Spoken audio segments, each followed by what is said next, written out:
आज के इस वीडियो के अंतर्गत देखिए, आज हम क्लास 10th विषय विज्ञान अध्याय 1, ठीक है, इससे बहुत ही महत्वपूर्ण अभिक्रिया पढ़ने वाले हैं।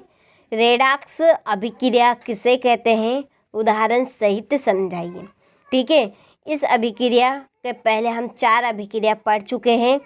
संयोजन अभिक्रिया, वियोजन अभिक्रिया, विस्थापन अभिक्रिया और द्विविस्थापन अभिक्रिया। ठीक है, आप उन चारों अभिक्रियाओं को कंप्लीट कर लीजिएगा।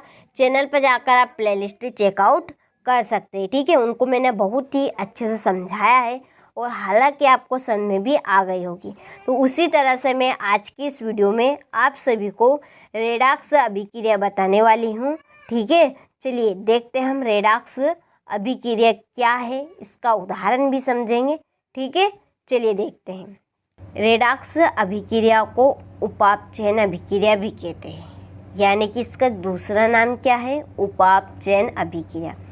देखिए, ये उपापचयन शब्द है, ये 2 शब्दों से मिलकर बना है, वो भी रेडॉक्स अभिक्रिया का ही नाम है। ठीक है, उस नाम से बना है उपापचयन अभिक्रिया। ठीक है, चलिए देखते हैं कौन से 2 नाम हैं। तो देखिए यहाँ पर, ठीक है, एक तो है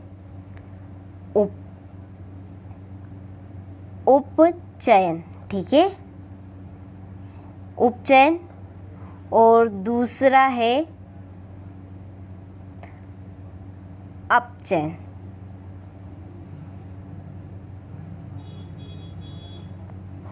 अपचयन और उपचयन और अपचयन, तो इन दोनों शब्दों से बना आपका उपापचयन। ठीक है, कैसे, देखिए यहाँ से हमने लिया है उप, क्या लिया, यहाँ से हमने उप लिया, ये उप लिया। ठीक है, अब यहाँ से हम लेंगे ये पूरा वर्ड, ये अब इस आ का हम यहाँ पर क्या लिखेंगे, इस पे मात्रा चढ़ा देंगे। ठीक है, और ये पूरे का पूरा ले लेंगे यहाँ पर, तो प च य न। ठीक है, तो ये बन गया आपका उपापचयन। ठीक है, तो रेडॉक्स अभिक्रिया के 3 नाम होंगे, एक तो रेडॉक्स अभिक्रिया, उपचयन अपचयन अभिक्रिया और उपापचयन अभिक्रिया। ठीक है, इसके पहले देखिए हम अपचयन और उपचयन को समझेंगे, क्योंकि इसी से बना है आपका रेडॉक्स अभिक्रिया। तो उपचयन और अपचयन क्या है, चलिए इसको हम समझते हैं। पहले तो आपको रेडॉक्स अभिक्रिया ऑटोमेटिकली ही समझ में आ जाएगी, आप अपचयन और उपचयन समझ गए तो। ठीक है, चलिए समझते हैं। पहले हम देखेंगे उपचयन। ठीक है, उपचयन, और हम इधर लेंगे अपचयन।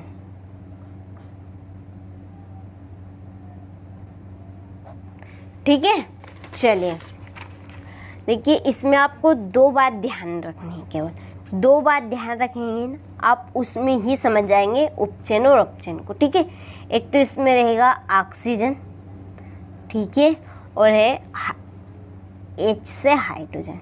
ठीक है, ये तो उपचयन अभिक्रिया में क्या होगा, ऑक्सीजन का ह्रास होगा, सॉरी ऑक्सीजन का योग होगा। इसमें क्या होगा, इसमें ऑक्सीजन का योग, यानी कि ऑक्सीजन इसमें जुड़ेगी, धन चिन्ह यानी कि जुड़ेगी। ठीक है, और हाइड्रोजन इसमें घटेगी, ह्रास होगा हाइड्रोजन का।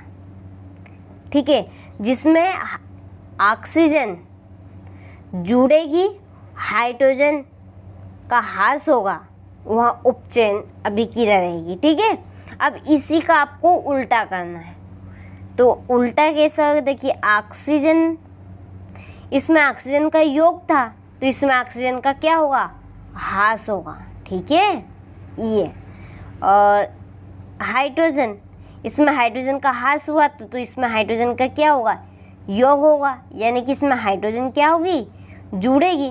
तो जिसमें ऑक्सीजन का ह्रास और हाइड्रोजन जुड़ेगी, वहाँ अपचयन अभिक्रिया रहेगी, और जिसमें ऑक्सीजन का योग यानी कि ऑक्सीजन जुड़ेगी और हाइड्रोजन घटेगी, यानी कि हाइड्रोजन का ह्रास होगा, उसे हम उपचयन अभिक्रिया कहेंगे। ठीक है, आपको समझ में आ गया। चलिए उदाहरण के माध्यम से हम समझते हैं यहाँ पे। तो देखिए यहाँ पर हम लेंगे C+O2। ठीक है, ये C+O2 इनकी अभिक्रिया कराएंगे हम। तो देखिए क्या बनेगा, ये CO2। तो ये ऑक्सीजन इसके पास आके जुड़ी, तो यहाँ पर क्या हुआ, ऑक्सीजन का योग हुआ। ठीक है, ऑक्सीजन का क्या हुआ, यहाँ पे योग हुआ। इसी तरह से देखिए हम दूसरा उदाहरण लेते हैं। Mg magnesium plus oxygen. ठीक है, ये तो ये बनेगा आपका MgO। ठीक है, MgO। यहाँ पे ऑक्सीजन मैग्नीशियम के पास कौन आके जुड़ी, ऑक्सीजन। ये तो इसमें ऑक्सीजन का क्या हुआ है, योग हुआ है। ठीक है, अब इसको हम पूरी तरह से संतुलित करने के लिए हम क्या करेंगे, यहाँ पर 2 का गुणा करेंगे, यहाँ पे भी हम 2 का गुणा करेंगे। ठीक है, आपको उपचयन अभिक्रिया समझ में आ गई कि जिसमें ऑक्सीजन का योग होगा वहाँ उपचयन अभिक्रिया रहेगी। ठीक है, चलिए हम इसी तरह से अपचयन अभिक्रिया के भी उदाहरण देख लेते हैं। ठीक है, चलिए यहाँ पर देखिए तो CuO ये है कॉपर ऑक्साइड। ठीक है, प्लस H2 हाइड्रोजन। चलिए तो ये है Cu copper sulphate plus H2O। ठीक है, अब देखिए आप गौर से ध्यान दीजिएगा इसमें, ये कॉपर ऑक्साइड था। ठीक है, कॉपर ऑक्साइड, इसके पास ऑक्सीजन थी, तो यहाँ से ये इस यौगिक से, ठीक सॉरी इस तत्व से ये तत्व अलग हुआ है, तो इसको हम क्या कहेंगे, इसका ह्रास बोलेंगे। ठीक है, और ये ऑक्सीजन, ठीक है, ऑक्सीजन किसके पास गई, हाइड्रोजन के पास, तो हाइड्रोजन का क्या हुआ, इसमें योग हुआ। ठीक है, क्या हुआ, योग हुआ, हाइड्रोजन जुड़ी किसके साथ, ऑक्सीजन के साथ, और ऑक्सीजन के इसमें क्या हुआ है, ह्रास हुआ, क्योंकि यहाँ पर ये जो ऑक्सीजन थी यह कॉपर के पास थी, तो ये कॉपर के पास से उठकर कहाँ पर गई, हाइड्रोजन के पास, तो इसमें हाइड्रोजन का तो योग हुआ है और ऑक्सीजन का ह्रास हुआ है। ठीक है, चलिए एक और उदाहरण समझते हैं। ZN जिंक और ये ऑक्सीजन, जिंक का ऑक्साइड। ठीक है, प्लस C ये है कॉपर। ठीक है, ये ZN प्लस CO। अब इस अभिक्रिया में देखिए आप, ZN ये जिंक का ऑक्साइड था, तो यहाँ से ऑक्सीजन क्या हो गई, गायब हो गई, यानी कि यहाँ से ऑक्सीजन हट गई, किसके पास गई, C कार्बन के पास, तो यहाँ पे ऑक्सीजन का क्या हुआ है, ह्रास हुआ है, क्योंकि ये यहाँ से गई है, अपनी जगह से छूटी है, तो उसको हम कहेंगे ह्रास। और यदि ये जुड़ती किसी के साथ, ठीक है, जैसे कि यहाँ पर ये ऑक्सीजन इसके पास जुड़ी है, मैग्नीशियम ऑक्साइड बना, तो ऑक्सीजन का इसमें योग हुआ है, लेकिन इसमें ऑक्सीजन का क्या हुआ है, ह्रास हुआ है। ठीक है, अब आपको समझ में आ गया उपचयन और अपचयन क्या है। चलिए अब 1 मिनट आप यहाँ पे नज़र डालिए। ठीक है, यहाँ पर देखिए ये, ठीक है, ये Cu प्लस ऑक्सीजन, तापन यानी कि गर्म किया, तो अब देखिए यहाँ पर ऑक्सीजन आकर जुड़ी है, CuO कॉपर ऑक्साइड बना। ठीक है, इसी तरह से आप नीचे अभिक्रिया, एक और अभिक्रिया है, यहाँ पर आप ध्यान दीजिए थोड़ा सा कि कॉपर ऑक्साइड, ठीक है, कॉपर ऑक्साइड, ये है कॉपर ऑक्साइड, कॉपर में ऑक्सीजन के योग से बना है। जो कॉपर ऑक्साइड है ये, ठीक है, कॉपर ऑक्साइड ये किससे बना है, कॉपर में ऑक्सीजन के योग से। कॉपर ऑक्साइड पूरा कैसे बना, क्योंकि ये ऑक्सीजन इससे जुड़ा है, जब जाकर ये कॉपर ऑक्साइड बना। ठीक है, चलिए इसी तरह से आप नीचे देखिए, CuO copper oxide plus H2 hydrogen. ठीक है, गर्म करा Cu, ये देखिए यहाँ पे ऑक्सीजन का ह्रास हुआ है। क्यों हुआ ह्रास? क्योंकि ये कॉपर ऑक्साइड था पूरा, तो ये कॉपर के पास से हट गया, तो इसमें ऑक्सीजन का ह्रास हुआ और हाइड्रोजन इसमें जुड़ी है। ठीक है, इसमें हाइड्रोजन जुड़ी है, तो इसमें हाइड्रोजन का योग हुआ है। तो ये है आपका उपचयन अभिक्रिया और ये है अपचयन अभिक्रिया। ठीक है, तो देखिए अपचयन उपचयन किसे कहते हैं, तो यहाँ से ध्यान दीजिएगा कि अभिक्रिया के समय जब किसी पदार्थ में ऑक्सीजन की वृद्धि होती है, ऑक्सीजन की वृद्धि यानी कि ऑक्सीजन जुड़ती है। ठीक है, तो कहते हैं कि उसका उपचयन हुआ है।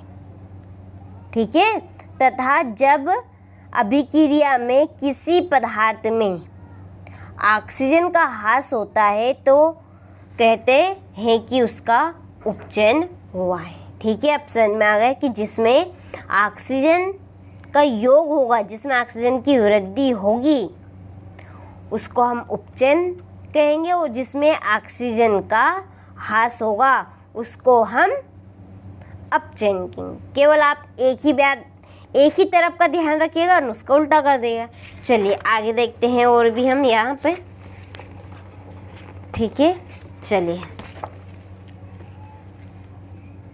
यहाँ पे पढ़ते हैं। ठीक है, तो देखिए ये अभिक्रिया 1.29 में कॉपर जो पहली अभिक्रिया थी, ठीक है, और सेकेंड ऑक्साइड में ऑक्सीजन का ह्रास हो रहा है, उसमें क्या है, सेकेंड में ऑक्सीजन का क्या हुआ है, ह्रास हुआ है। ठीक है, क्योंकि वहाँ कॉपर के पास से हट गई थी इसलिए, और हाइड्रोजन उसके साथ जुड़ी है, तो हाइड्रोजन का उसमें योग हुआ है, इसलिए यहाँ अपचयित हुआ है।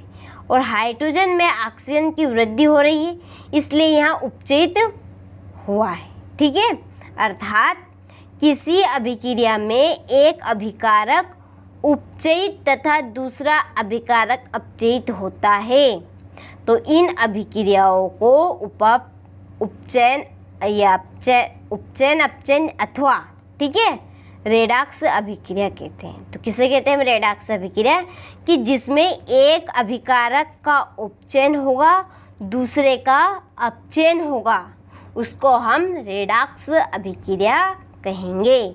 ठीक है, देखिए आपके सामने रिजल्ट है, ये CuO प्लस H2। ठीक है, तो देखिए Cu प्लस H2O, तो देखिए यहाँ पर हाइड्रोजन का इसमें क्या हुआ है, योग हुआ है। हाइड्रोजन का क्या हुआ है, योग, और ऑक्सीजन का क्या हुआ है, ह्रास हुआ है। तो अब देखिए, ठीक है, तो ऑक्सीजन का देखिए ये Cu का यहाँ पर अपचयन हुआ।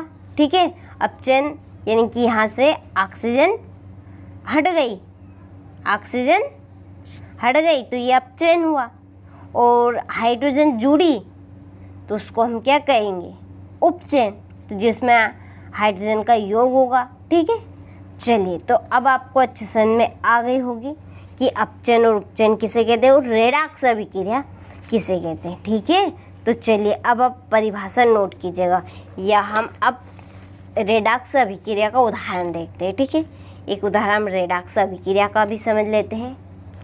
ये थे आपके अपचयन और उपचयन का। ठीक है, चलिए यहाँ पर हम देखेंगे रेडॉक्स अभिक्रिया।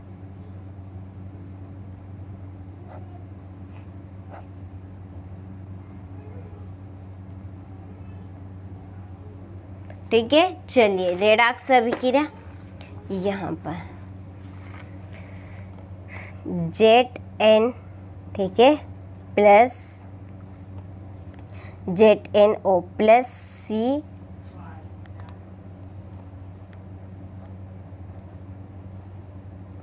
तो ये है ZN प्लस O CO। देखिए आपको कुछ भी नहीं करना, देखिए यहाँ पर ऑक्सीजन का ह्रास हुआ है। ठीक है, ये आपकी कौन सी अभिक्रिया है? अपचयन अभिक्रिया। ठीक है, C+O2, ये क्या बनेगा? CO2 बनेगा। इसमें ऑक्सीजन का क्या हुआ है? योग हुआ है। तो ये आपकी कौन सी अभिक्रिया? अपचयन। तो आप दोनों के उदाहरण लिखिएगा, क्योंकि अपचयन और उपचयन ही तो है हमारी रेडॉक्स अभिक्रिया। ठीक है, चलिए तो आप डेफिनेशन यहाँ से नोट कीजिएगा। तो आप देखिए, ये रेडॉक्स अभिक्रिया की डेफिनेशन है। इसके पहले आप अपचयन और उपचयन की डेफिनेशन देखिए, परिभाषा देखिए। अपचयन को ऑक्सीकरण अभिक्रिया भी कहते हैं। ठीक है, अपचयन में क्या होगा? ऑक्सीजन का योग और हाइड्रोजन का ह्रास होगा। एक वर्ड याद रखिएगा कि ऑक्सीजन का योग होगा, ठीक है, और हाइड्रोजन का ह्रास होगा। अपचयन तो आप इससे बना ही लेंगे। ठीक है, तो देखिए कि जब किसी रासायनिक अभिक्रिया में ऑक्सीजन का योग, ठीक है, या हाइड्रोजन का ह्रास होता है, उसे उपचयन कहा जाता है। किसे कहते हैं? उपचयन। कि ऐसी अभिक्रिया जिसमें ऑक्सीजन का योग या हाइड्रोजन का ह्रास होता है, उसे हम अपचयन कहते हैं। ठीक है, चलिए ये आपके सामने उदाहरण है। ठीक है, दोनों उदाहरण। चलिए, ये अपचयन की परिभाषा कि जब किसी रासायनिक अभिक्रिया में हाइड्रोजन का योग या ऑक्सीजन का ह्रास होता है, उसे अपचयन कहा जाता है। ठीक है, और ये उसके उदाहरण। ठीक है, चलिए तो अब रेडॉक्स अभिक्रिया की बारी है। चलिए, तो ये है रेडॉक्स अभिक्रिया। ठीक है, यहाँ से नोट कीजिएगा कि वे अभिक्रियाएं जिसमें एक अभिकारक, ठीक है, एक अभिकारक का उपचयन होता है तथा दूसरे का अपचयन होता है, उसे रेडॉक्स अभिक्रिया कहते हैं। इसे उपापचयन अभिक्रिया भी कहते हैं। ठीक है, बहुत ही सरल परिभाषा है कि ऐसी अभिक्रिया जिसमें एक अभिकारक, क्योंकि ये आपके अभिकारक ही है। ठीक है, ये अभिकारक है क्योंकि इस वाले हिस्से को अभिकारक कहते हैं, जो अभिक्रिया में भाग लेते हैं, और अभिक्रिया के फलस्वरूप जो बनते हैं उसको उत्पाद कहते हैं। ठीक है, तो देखिए इसमें एक अभिकारक का तो ह्रास होगा और दूसरे का योग होगा। ठीक है, उसे हम रेडॉक्स अभिक्रिया कहते हैं, उपापचयन अभिक्रिया कहते हैं। और ये उसके उदाहरण। ठीक है।